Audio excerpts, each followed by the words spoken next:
this also becomes a part of the productivity management. So this particular topic falls under both the topics. One thing is where we are talking of the process industrial engineering, where we can say we can industrial engineer a technological process.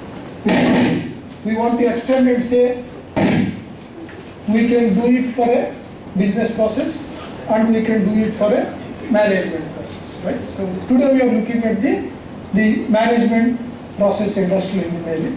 This is the one we are focusing on. So engineering of the management processes, right? So industrial engineers evaluate management processes also for their productivity implications. So there is always the possibility that a management process is negatively impacting the productivity of an engineering process, or you can say operation. In such a case, it is natural that the engineer who is trying to work on the productivity improvement makes some suggestions. The suggestions can be further developed and implemented either by the managers or by the industrial engineers, right? What we are saying is industrial engineers from the time of F.W. Taylor have suggested and implemented management process changes, right? This is the statement that we are making. Having, as we say, F.W. Taylor is the father of industrial engineering. Right from his time, management processes were changed by industrial engineers. This is what we are trying to say, right? So when we say about Taylor, where is our basis and what is our source? See, in the first full-length work of Taylor, Shop Management, number of management changes are proposed and described. This particular content in this particular lecture is adopted from the that can be described as the origin of industrial engineering, which is shop management. Why do you want to say shop management is the origin of industrial engineering? Why not scientific management? The point is scientific management was published in 1911. And we say industrial engineering was started in 1908, with the 3 years before. And also you see the book Industrial Engineering was published in 1911. So simultaneously with the scientific management, you have a book called as the Principles of Industrial Engineering, which is published by author C.V. Goyal. Right. Now we are coming to what Taylor has suggested as changes in management with a focus on productivity improvement. The first thing he said is, how shall we define management? He said, the art of management has been as knowing exactly what we want men to do and then seeing that they do it in the best and cheapest way. This is how he said. Right? So what is it? You are hinting at effectiveness and efficiency. What is effectiveness? What you want men to do. When as a manager you are telling this is what I want my people to do, that is effectiveness. And then do it in the best and cheapest way. So whatever is to be done in the cheapest way. That is where the efficiency is coming into picture. So what Taylor said? He said the workman should get high wages, the firm should get low cost of production per unit. This is what is the Taylor's aim in the shop management, right? High wages and low labor cost per unit. So what is the possibility? Where is the source for this? The source for this is written here. It is because of the enormous difference between the amount of work which a first-class man can do under favorable circumstances.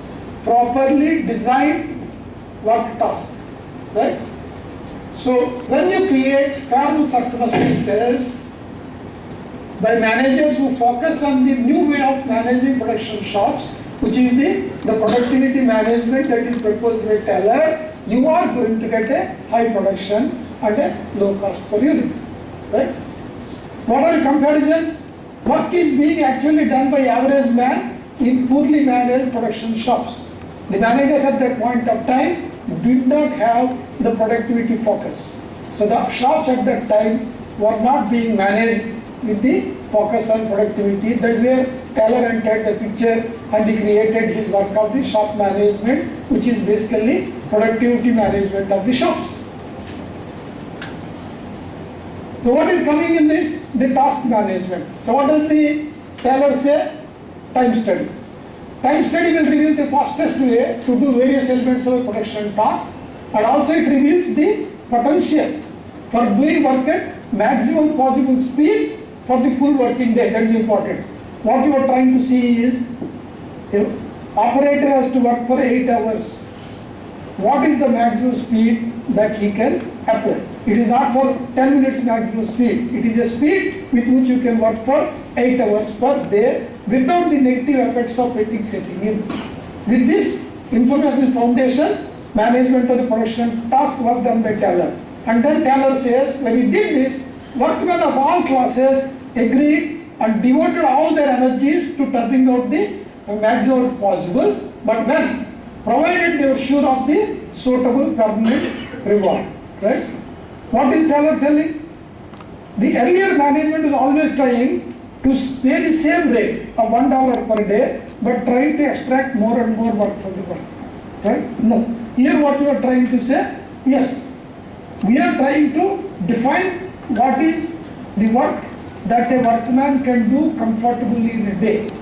And for doing that work, as per the procedure that we are laying down, we are offering him a permanent increase in the reward. It is not $1, it is something more than the $1. Right? So what are the principles of shop productivity management? This is where the scientific managements were different and shop management principles are different. Here they are regarding the task management. You are saying is a large daily task. Each man in the establishment, high or low, should have a clearly defined task laid out before them. And this particular work is not vague or indefinite, but a specific work is given to you, and you can do or complete this work only when you are working for 8 hours at the maximum speed which is specified, right? Which was specified earlier constraint. It is not something where the fatigue will set in. That point. Right?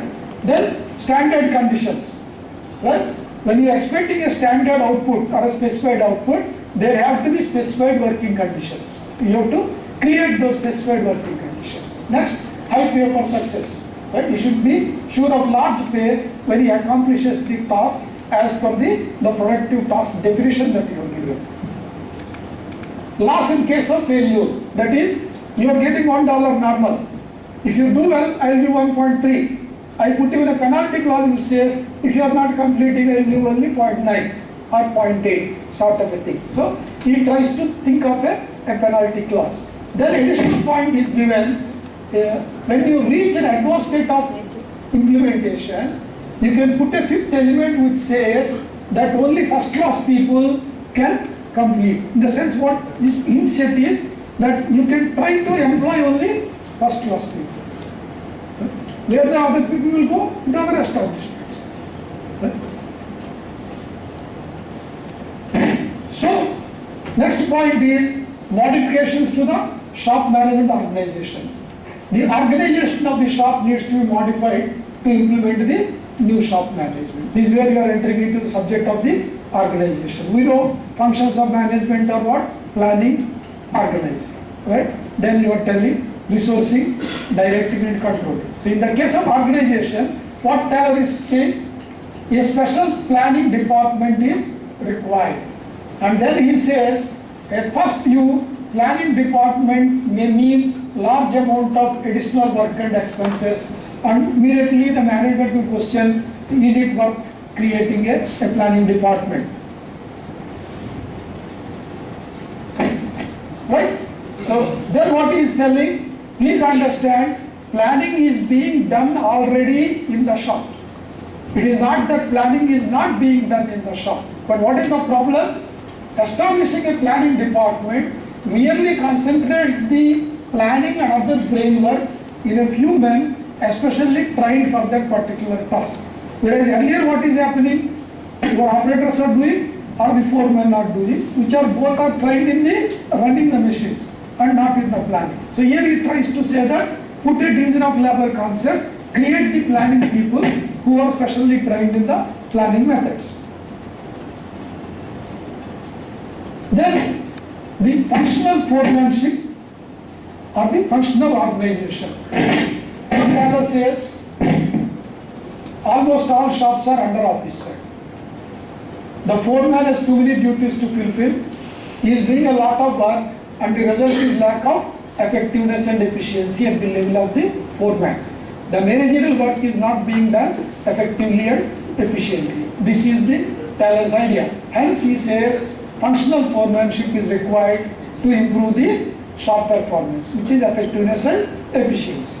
What is functional foremanship? He says you require 8 foremen in the shop. 4 in executive functions, 4 in the planning functions. Right?